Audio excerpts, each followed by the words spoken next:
What's going on, guys? Welcome back to the Wave. Coach Andre here. Now that Game 6 is in the archives, let's go ahead and jump in and take a look. And let's go ahead and get started. We have Oklahoma. It was just, honestly, this game was from in my honest opinion, after the second quarter. After that quarter, I thought the game was like kind of wrapped up. I feel like a lot of people saw it that way as well. They limited Oklahoma City to only 17 points in that quarter.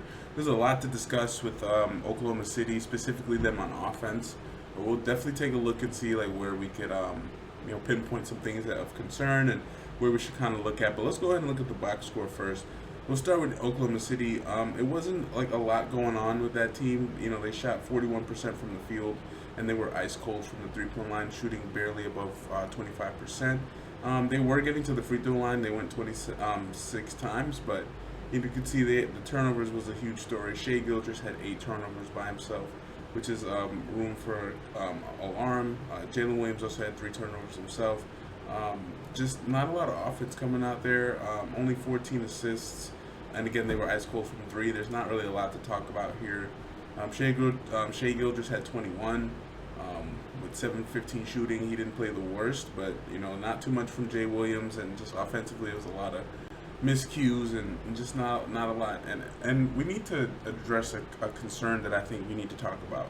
And it's Oklahoma City in their offense. Now, their offense, while we were looking at it, we saw a film where they were getting things done, but as of late, it's starting to seem like without the turnover battle being in their favor, let's actually take a look. They had 21 turnovers versus 10 from Indiana.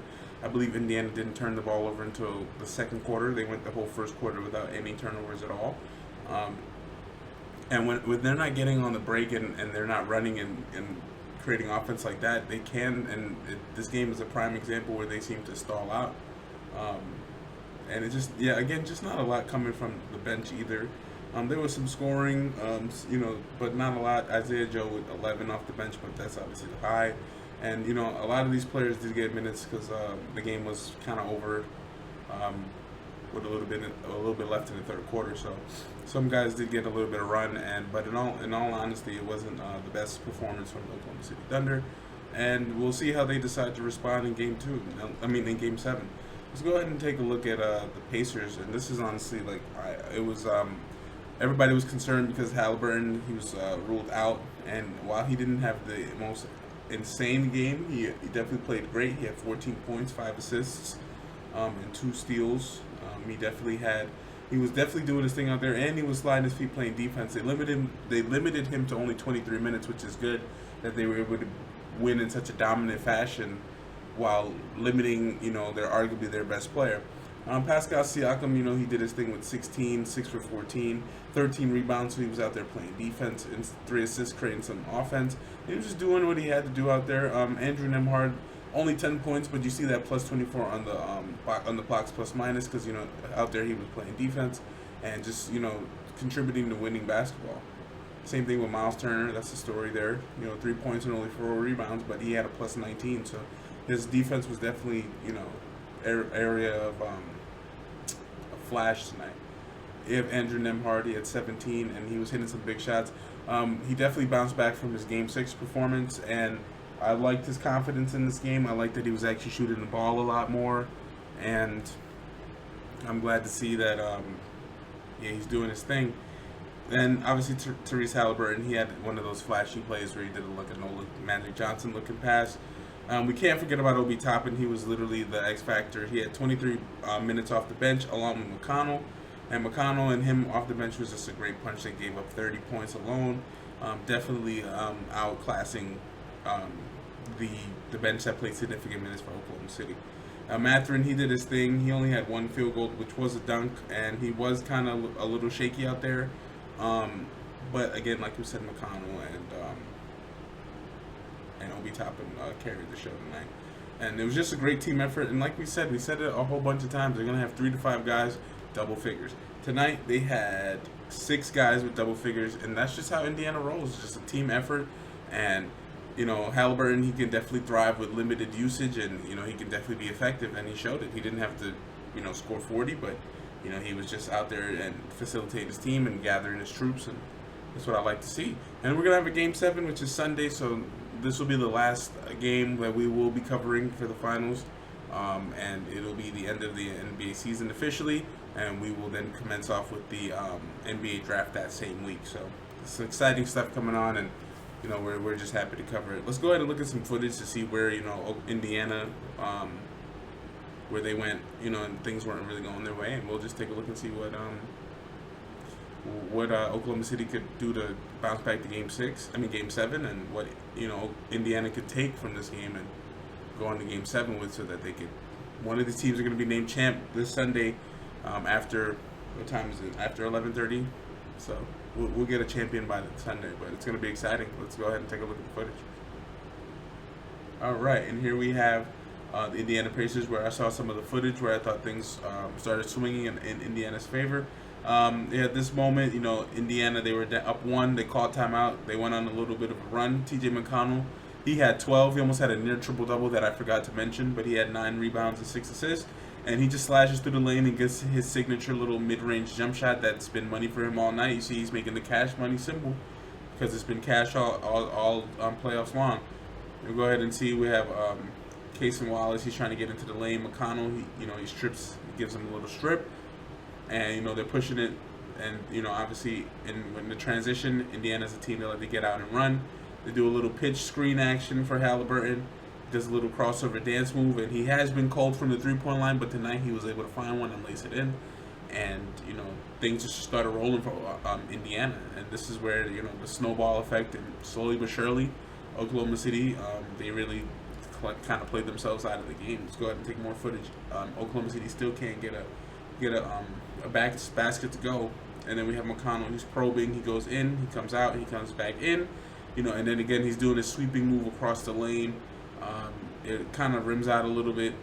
Offensive rebound. Indiana's able to grab it and put it right back in and do what they have to do. And that's, everybody on that team is doing what they have to do and playing their role. It's just kind of what you see. Oklahoma City's forced to call timeout. The game is by no means over, but, it's just not looking good for them. We have a Euro step from Holmgren. He's not able to get it. He actually gets it stripped. McConnell, he's getting on the floor, diving loose for it. And, just doing everything out there, just being that X factor that allowed them to win this game. And he's definitely, the fan base loves him, and he's definitely playing his heart out there. We have Nembhard attacking the rim, little dump off, and a nice clean, got a foul call, and it's, Indiana, this is just the offense that they're just they're proactive in what they want. They're just, getting to their spots and do what they have to do. He's getting a standing ovation because they love him there. And again, the run is not over. Indiana's still doing what they got to do. The free throw line, they go, they split some free throws. Obi Toppin, he also big contributor off the bench. A little pitch off to Nembhard. He gets it over to Halliburton, who finds Naismith, who is able to line one up for 3. And again, it's a team effort. Everybody's out there just knocking down shots. Mind you, we're still on 33. Oklahoma City had cut it to 1, and again, they just went on this crazy run where nothing was really falling for them. And it's, again, it's sloppy basketball. And then we have a steal from Halliburton. He is able to, save that, and it's just some crazy basketball out there. Then we come back over here. You have obviously Pascal Siakam coming downhill. He goes to the rim. He dishes it off to Mathurin, who's able to get a little push shot. Elbow gets touched and one. And that was the story of the entire game. Moving on to the half, we started with 8 minutes left, and we're slowly just chipping our way down into the game. And that was honestly the story of the game. Indiana was just on a run the whole game, just doing what they had to do. And you'll see some occasional highlights from Oklahoma City, but in all honesty, it was the Indiana show. And again, Oklahoma City's offense is kind of questionable when they're not forcing turnovers and they're not, and Shea is not hitting a shot. So it's like, where's their offense going to come from? Some of it was coming from Williams a little bit, but nobody really stepped up for Indiana. And it was just, for Oklahoma City, I meant to say. And it was just a tough stretch for them. And then we have Shea, he's getting downhill, and he gets a little bump. But again, I'm glad that this clip kind of came through, because that's kind of like what we're talking about. It's this whole idea of that's the idea of their offense, and that's not gonna cut it. You need other guys to get involved. And if you can see the ball already, got swung twice already. Already was in two players' hands. And Halliburton, this is kind of where everything, like where I kind of saw the game getting out of hand. He just heat checks it from, that's got to be at least 29 or 30 feet, and he just laces it through. And that was kind of like all she wrote. I think it was just honestly a masterclass. There's one player in particular that I'm really excited to show that I think kind of like wrapped everything up. You have Halliburton, who's playing on an injury and just doing what he has to do. He picks up the ball, he hedges high. They have a little bit of a miscue, and Holmgren's able to line one up. And Turner's just doing what he got to do. That was the matchup I said that we should have been watching when I talked about my prediction, and it's reigned true. Again, we have some nice action. This was a great play by Siakam, little bounce pass to where he's got to go, rises up quick, and Williams is just not quick enough to get to that spot, so it's a little tough for him. And this was kind of the sum of the game. Again, Halliburton making the right reads. Naismith does what he has to do, catches it again. This is the matchup, two superstars going head to head, and Halliburton with the floater, with the it just going, just a nice runner. Like that was just the perfect textbook play. He did the right read, and that was awesome. Then we have the half come in. This was an electrifying half. Halliburton, he was looking like a my player out there, just getting steals, and they didn't call that foul on Dort, which I'm glad they didn't. And then you have the Magic Johnson no-look pass, and Siakam is able to just, finish it strong, and that was the emphasis, and that was an amazing play. It was electrifying. And we thought Halliburton was going to get the ball at the end of the half, but they said we're actually going to go to Pascal Siakam, who has Alex Caruso on him. That was just facilitation right there. One dribble, fade away, a pull up, and that was honestly like the half. Now they're up 22 points in the half, and they never really looked back after that. And you have Siakam knocking down that shot, and that was just all she wrote. Game 7 is going to be electric. Again, I can see Oklahoma City squeaking it out, but because Halliburton didn't play so much, and because all the momentum, this is going to come down to the series.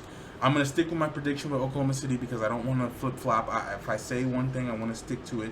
But I think definitely Indiana can definitely win, especially, they can string 2 in a row, especially when their whole team was playing just good basketball. It wasn't like one guy was dominating. It was like good basketball. So I can see either a Shea masterclass where he goes for 40, or I could see 4 or 5 guys double figures, Indiana close win. So that's my prediction going in for Sunday, and on Monday we'll regroup and we'll talk about it. But this has been a crazy series, and it's a little heartbreaking. But next video will be the last for the NBA Finals coverage, but we'll be back and we'll do more playoff coverage because playoffs is always an electric time. So I want to thank you guys so much for joining me on this episode of The Wave. I've been your host, Coach Andre, as always, and I'll see you guys in the next one. Peace out. Ciao. I'll see you later.